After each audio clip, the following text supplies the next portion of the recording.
listening to Inside the Rings, your ultimate podcast destination for everything related to the Olympic movement. Here's your host, my dad, John Hawkins.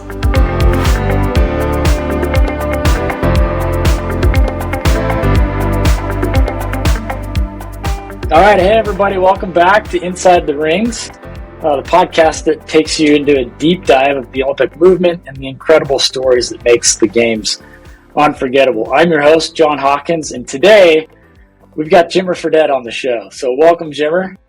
Thanks. Nice to be here, John. Excited to be able to chat with you today. Yeah, for sure. So thanks so much for taking the time. So let's get into it real quick. What initially drew you to the sport of basketball, and how did it shape your life?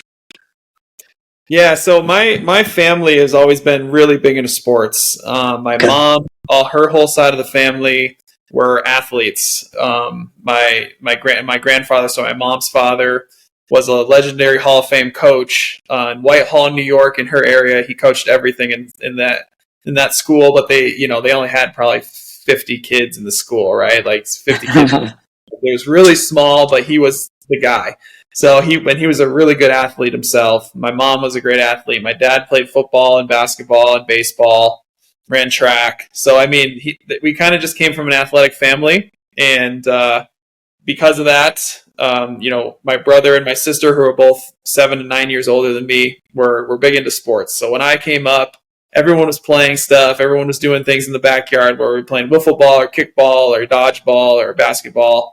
We were doing it all. And I just wanted to kind of be a part of it, with my brother and my sister and their friends. And I was so much younger, but I loved it. I loved being around them. And they did such a good job of including me in everything. So I got to play all these sports at a young age. And for some reason, whenever I made a shot and I saw the ball go into the basket, I was so excited every single time. And it just drew me to it. Like I just couldn't get enough of that ball making that sound. And for some reason, that was the one that got my eye from a young age. That's awesome. So then you went on to be the player of the year at BYU and had drafted in the top 10. Then you moved around a little bit in your career with inside the NBA and internationally. What motivated you to transition to 3-on-3 basketball from kind of a traditional basketball career? Yeah, I played 12 years professionally, 5-on-5 before I got into 3x3, right? I grew up playing a little bit of 3x3 when I was younger, just out in like the Hoop It Up tournaments, the round ball rockets, like Boston, Massachusetts, Hartford, Connecticut, New York City. We'd go with like a group of my friends and we'd go play in these tournaments. And I used to love it. It's playing outside, having fun. And then, obviously never played again until, I got called by Team USA. But yeah, so what happened is about my 12th year and I was playing over in China, enjoying my experience over there. I had a great 4 seasons, but the last season was during COVID and it was very difficult. So I was there, stayed in a hotel room for 7 months, didn't get to see my wife and kids one time during that 7 months, and it was really difficult. So because of that, I needed a break. I came home and I was like, I can never do that again. Not happening, not worth it to me. My kids grew so much during that time. It just couldn't move, couldn't go out of the hotel. It was not fun. So because of that, when I got home, I needed a break. So I took about 6 months off of basketball, and I stayed in shape and kept playing, but not professionally. Was kind of just like, I don't know if I want to keep playing or not. And then, that spring, I got a call from Jay Demings and Fran Fraschilla, who were part of USA 3x3 basketball. They're like, hey, I don't know what your plans are, and I don't know if you're still playing basketball or not, but we have this, 3x3 basketball that we're doing. We have a lot of guys that are participating, and, it's an Olympic sport. We'd be curious if you'd want to come play for Team USA and try to help us qualify for the Olympics. And as soon as I heard that, I was intrigued, obviously, because the Olympics is the biggest sporting event in the world. So I went home and talked to my wife about it. I was like, hey, would you be interested? And she was like, yeah, I want to go to Paris. I want to you know, I'm just like, kidding me? I want to go shop. I want to go have a great experience. So I was like, cool, if you're all in, I'm all in. So then at that point, I decided to start and played my first tournament in Miami, and then kind of went from there. So what was the biggest transition in making the switch from 5-on-5 to 3-on-3? Yeah, it's obviously it's still basketball. You're still playing similar type of game, but within that, it's very different.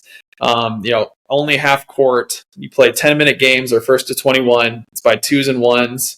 The ball is actually a women's size ball, but a men's size weight. So it's a little bit smaller, but it still feels the same because it's the same weight. And then obviously continuous play. So if you make a basket or you miss a basket, you just take it back behind the 3-point line and you keep playing. You don't check it up. You just, continue to play. So because of that, you have to be in really good shape because you're playing hard the whole time. You're playing hard defense. You're playing offense. It's very quick pace. It's only a 12-second shot clock. So because of all these things, it's very fast and it's more of like a sprint as compared to, a basketball game, which is a little bit more of a longer distance run. You can take some breaks and there's some timeouts and, you can walk it up the floor and all those types of things. You can't do that in 3x3. So it's a different type of training that you need to get into cardiovascularly, and it's a little bit more physical. There's a lot of little different things that are just unique about the sport that you don't get in 5-on-5. So it took me about 6 months before I really felt super comfortable on the court, where I was like, okay, I feel like I'm good I know how the game goes. I know what I need to be. I know how fast the pace is and how physical it is. And now I feel like I'm in a flow and I can actually make the game slow down and play the way that I want it to. But it took some time. It's interesting because, for those of us who have followed your career, having you say that it took some time to make the game slow down is a surprise, right? But it must be different enough that it was kind of not your normal routine. Yeah, for sure. It was, like I said, I had to work out differently than I used to before, like a lot more transitioning from, playing defense and then taking the ball out of the net, dribbling it out as fast as I could, making a move, shooting a shot, and then transitioning right back into defense. For 3x3, there's no help side defense really. So on 5-on-5, like there's always a guy and a half on the ball. Like you're in the paint a lot of times if you're on the opposite side of the ball because you're trying to help. You don't do that in 3x3. You stay right up attached to your guy because if that guy drives past and you help and they kick it out to your guy for a 2, it's way more valuable than it is even in the 5-on-5 because 2 versus 3 versus 2 versus 1, right? So it's way different. So that took some time to figure out how to, to not help in certain occasions when for 30 years they've been telling me help. And so you're just like all these little things that you need to completely readjust your brain to be able to become a pattern and be able to become a habit. And it takes some time to actually create a habit. And for me, being able to consistently work on those types of things every day is what created that. But it probably took 6 months before I felt like I was actually feeling good. And then once you get it, you can like I said, the game slows down. You're not thinking so much. You're not like, oh, I shouldn't be helping here. You just do it, right? You just do what you should, and then that's when you play at your best. That's awesome. So talk to us about kind of the rules of 3x3 basketball. Like, you don't play. You play for a time, but as I understand it, you play to 21 as well, right? Yes. Yep. Okay. So it's whatever comes first, whether you get to 21 or 10 minutes, and whoever's up first 10 minutes. And if there's a tie at the end of the 10 minutes, then you play an overtime that's untimed, but it's the first to 2, right? So, really? How that works? So really high, really high intensity because if you hit it 2, the game's over, and so it's definitely different. So generally speaking, you get to 21 before 10 minutes. Usually we had a pretty fast-paced, high-scoring offense. That's what we tried to do. Tried to speed the game up as much as we could. So that's different. Like I said before, 12-second shot clock. You play the European basketball line, 3-point line. The half court is shorter. It's not like a full half court. So on top of the key, there's not a whole lot of space up there. So there's not a ton of space to navigate. And yeah, then everything else is fairly similar to the rules besides the continuous play, as I mentioned before. But everything else is pretty similar, and it's pretty much basketball. It just, they do a lot of different actions that they don't do in 5-on-5, and different pick and roll sets, and different things that they try to do that you probably haven't seen before as much in 5-on-5, because you can get away with it in 3x3 because there's no help side. So just little things like that. But that's generally speaking the actual rules of the game that are different. So interesting. And I didn't ever think about the fact that the half court is shorter, because you're known for just shooting it from half court and making it, right? So that probably impacted your game a little bit. Yeah, definitely. It impacted a little bit. You get enough space, but you don't just come down, dribble it down, and then just shoot it right away, right? Like you could, I could shoot from far distance. It's more of I'm dribbling out to the 3-point line, and then at that point turning around and trying to shoot it. So it's definitely a different game, and but you still space the floor when you're in the offense. If you can do a good job of staying further away from that 3-point line, you're going to do a much better job spacing the floor for your teammates and giving your teammates a lot more room to operate. Whereas before, there's not a lot of guys that still shoot as far as I do necessarily in 3x3. So that space created definitely helps for the offensive team. Yeah. So walk us through the qualification process for the Paris Olympics. What were the pivotal moments that led to your team's success moving into the Olympics? Yeah, it's an interesting qualification process.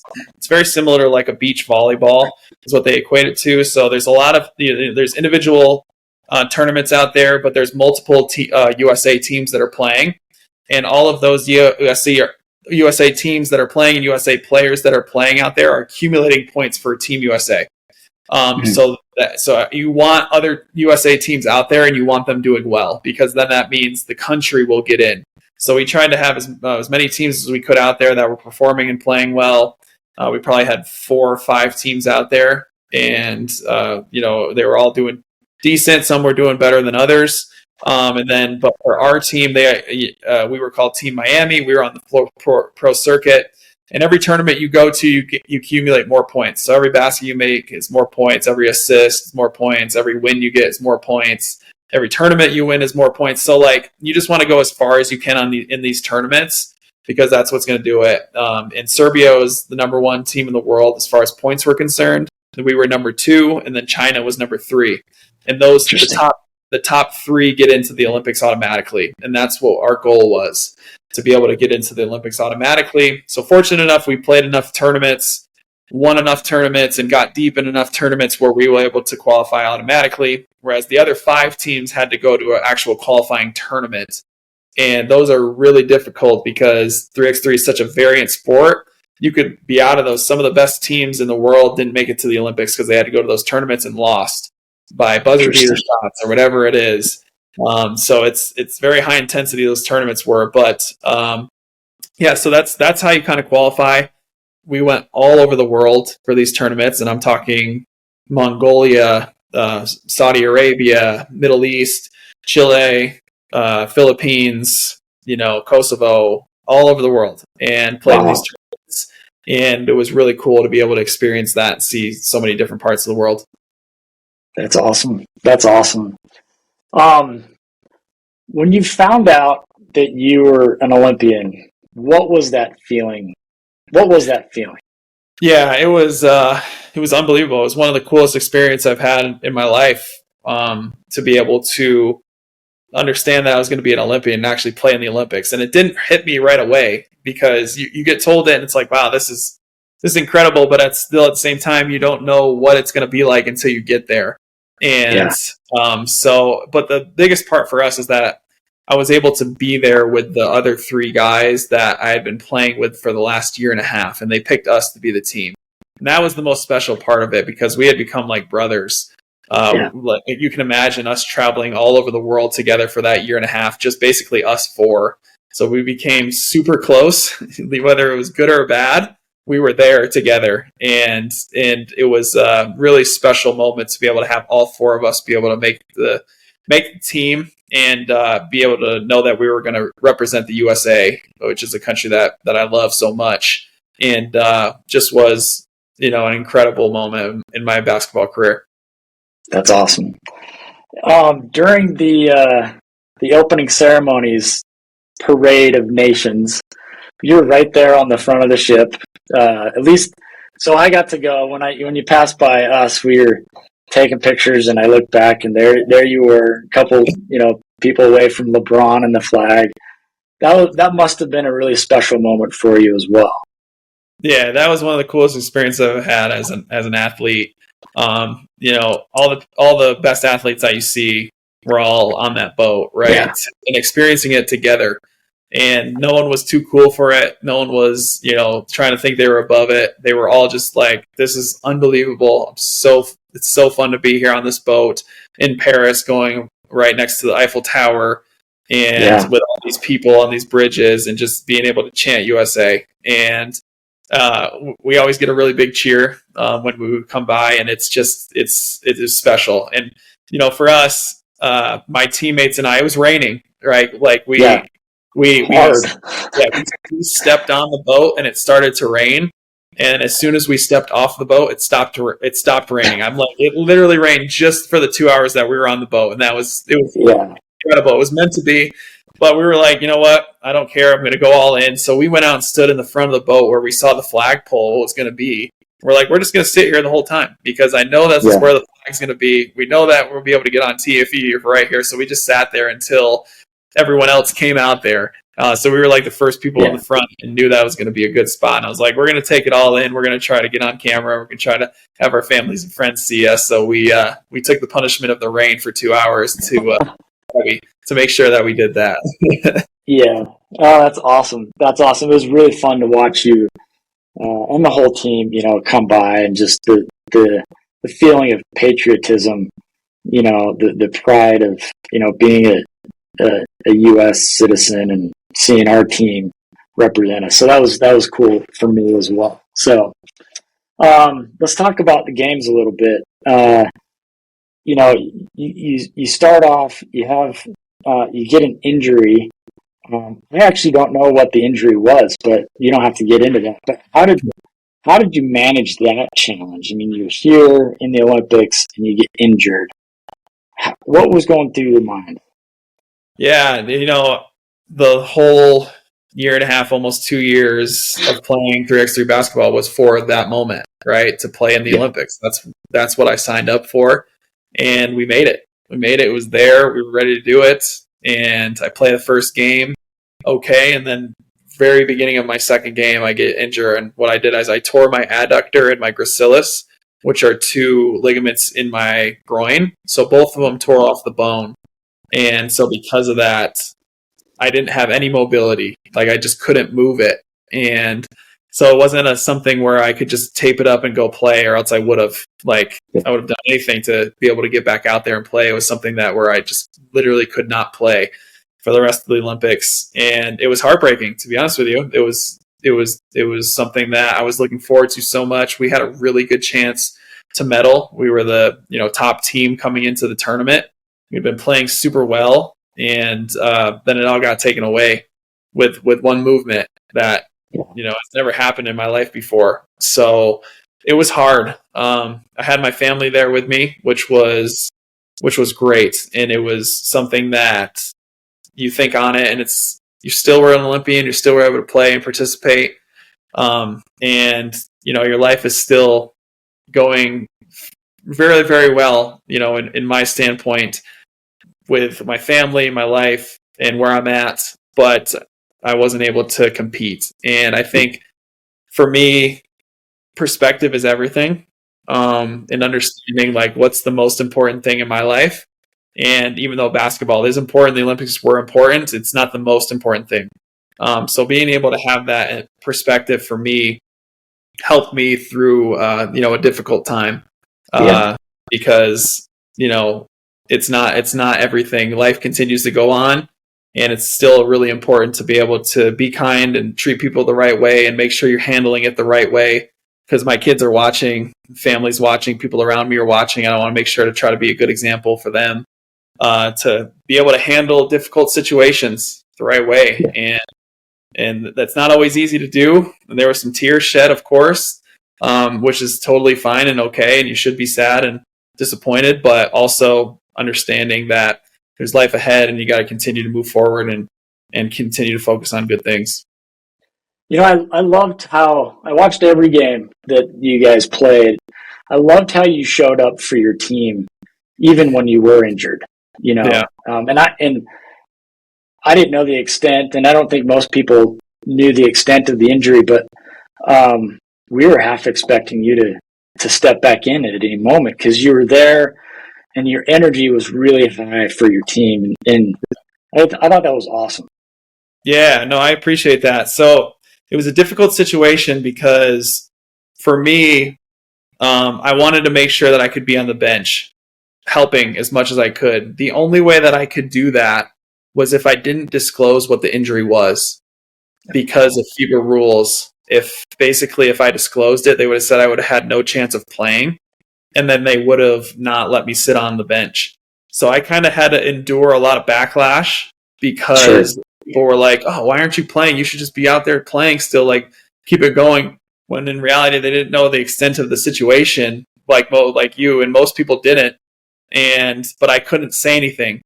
And that was hard too, because I wanted to tell people like I legitimately tore stuff and I can't play, but I'm going to be there for but I wanted to be there for my team over everything. That was the most important thing. Try to help them as much as I could, you know, yelling out plays, yelling out whatever the other team is doing, yelling at the refs, whatever it is that I could do to help with my team. I wanted to be able to do, but it also didn't allow me to expose exactly what it is that I got injured and what I did until after the Olympics.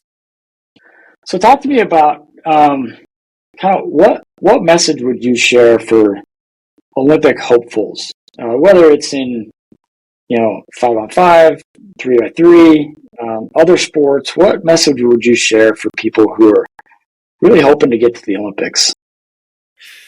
Yeah, the first thing is it's hard work. It's a grind. So you have to love that. You got to love being able to be in a gym or be on a field or be in a pool, you know, whatever it is, by yourself every day and giving it your best effort every single day. You have to enjoy that type of process, because if not, you know, the Olympics aren't for you, right? Like it's just the way it is. There's people out there that are grinding every single day without anybody watching to get that one moment. And that's kind of what the Olympic story is. And that's why it makes it fun, because you don't know who a lot of these people are until they get to the Olympics and then they get their moment to shine. So I would say the other thing is obviously enjoy the journey, enjoy the process of it. You know, for us, we got to experience so many cool places all over the world throughout this experience with amazing friends and meet different people in different cultures. And that was, you know, something that I wanted to make sure that I was trying to take in throughout the whole process. Because, you know, as you know, I didn't realize this, but once we got there, it didn't work out the way that I wanted it to. So if you didn't enjoy that whole process and that whole journey, it could feel like a full waste of time. Whereas it wasn't at all. It was one of the best experiences that I've ever had in my entire life, you know, as an athlete. And I would want other athletes and other Olympic hopefuls to be able to feel that as well. Maybe it will end up the way that you want it to, and you will win a gold medal or you will win a medal of some sort or get a personal record, whatever it is, but sometimes it doesn't happen either. So you just have to be prepared for that and enjoy the whole process of it. So that's probably my biggest thing of advice. Awesome. So let's go beyond the court for a second. What off-court initiatives or projects are you passionate about? Are you working on?